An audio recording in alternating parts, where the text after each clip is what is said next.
Passé. À tout à l'heure.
Voilà mes amis.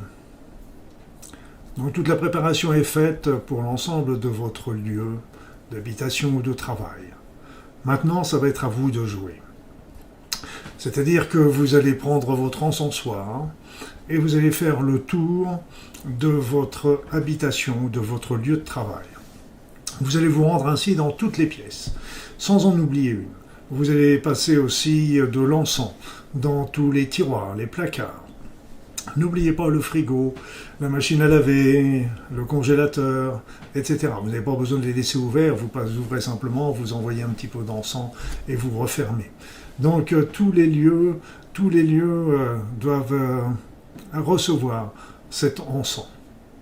Et donc, pendant que vous allez le faire, je vous conseille tout simplement de mettre cette vidéo une nouvelle fois sur pause, le temps que vous fassiez ce tour de l'habitation. N'hésitez pas, pendant que vous êtes en train de faire le tour de des pièces, de faire des prières si cela vous répond, ou d'envoyer de l'amour, ou d'envoyer des pensées positives pour voir un lieu qui va être lumineux, qui va être vivant et qui va pouvoir ainsi donner une vie prospère à l'ensemble des personnes qui y habiteront. Allez-y mes amis et revenez me voir pour la suite.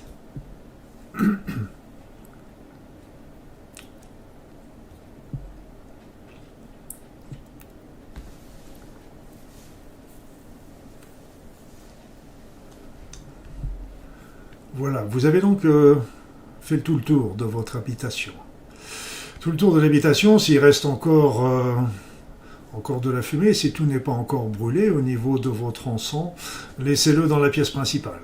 Laissez-le dans la pièce principale, c'est vrai que l'encens continue de se répandre dans l'habitation, dans le lieu.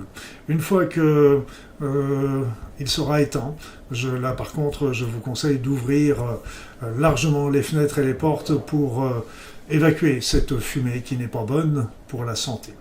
Donc, laissez brûler cet encens tranquillement. La bougie, vous pouvez la laisser aussi se consumer. Moi, je vous conseille de la laisser se consumer jusqu'à la fin de cette bougie.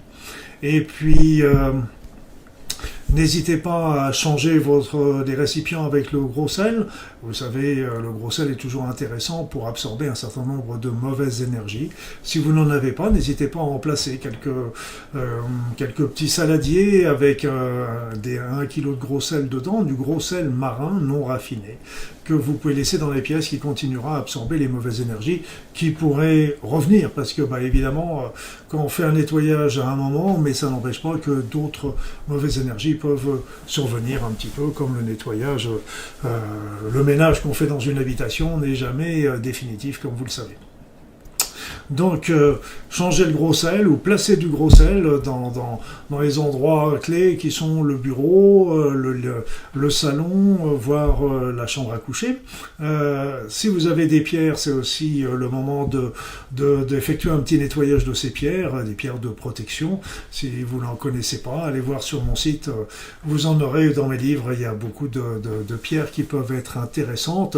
Il y en a une que j'aime bien, c'est l'obsidienne Œil Céleste, qui est... alors c'est vrai que si vous voulez protéger une habitation, il faut que ce soit une pierre assez conséquente, parce que les pierres de 2-3 cm de diamètre n'auront une protection que sur 50 cm, 1 mètre, 2 mètres tout au plus. Par contre, si vous avez une pierre qui fait une sphère de 10 cm ou 15 cm, elle peut protéger l'ensemble de votre habitation. Mais il y a beaucoup d'autres pierres aussi qui sont très très intéressantes. Alors, une fois que vous avez fait donc ce tour, là moi j'ai travaillé aussi pour éliminer toutes les mémoires négatives qui auraient pu s'incruster dans le lieu. J'ai travaillé aussi sur les défunts ou les entités qui pourraient visiter ou être présents dans le lieu. J'ai fait un nettoyage des différents niveaux de pollution énergétique qui pourraient se trouver. Donc vous changez de gros sel, mettez des pierres, et là nous allons demander ensemble aux êtres de lumière qui nous accompagnent de placer autour de votre habitation une bulle de protection. une bulle de protection qui laissera bien sûr rentrer les bonnes énergies comme à votre habitude, mais qui limitera l'entrée des mauvaises énergies. Il faut bien savoir qu'il n'y a jamais de protection définitive et que même cette bulle demeurera qu'un certain temps, mais tout comme le nettoyage, il faudra le refaire régulièrement. La question souvent qui est posée, c'est quand doit-on faire un nettoyage? Ce nettoyage doit être réalisé, déjà, ça va dépendre du nombre de personnes qui vivent et qui circulent dans ce lieu. Par exemple, après des travaux, il est toujours bien de faire un nettoyage. Après une grande réunion familiale ou avec des amis, il est toujours bien de faire un nettoyage. Et il est toujours intéressant de faire le nettoyage quand on s'y sent mal ou quand on a l'impression qu'il y a des présences ou qu'on n'est pas seul, etc. Il y a aussi un nettoyage qui doit être fait régulièrement, tous les mois, à tous les 3 mois, selon le nombre de personnes qui vont et qui viennent dans cette maison. Donc, pensez-y et je dirais que quand on se pose la question est-ce que je dois faire un nettoyage de mon habitation ou de mon lieu de travail, simplement le fait de se poser la question nous dit déjà qu'il faut le faire. Sinon, on ne se poserait pas la question. On a déjà l'information d'une manière intuitive. Voilà, donc cette protection, ce nettoyage, par exemple, de ce lieu, vous pouvez le faire et le refaire, reprendre cette vidéo autant de fois que vous le désirez. Elle sera toujours là, présente, sur ma chaîne YouTube. Voilà, j'espère que ça va vous aider à vivre une vie heureuse dans l'harmonie de votre lieu de vie, mais aussi dans votre lieu de travail. Plein de belles choses.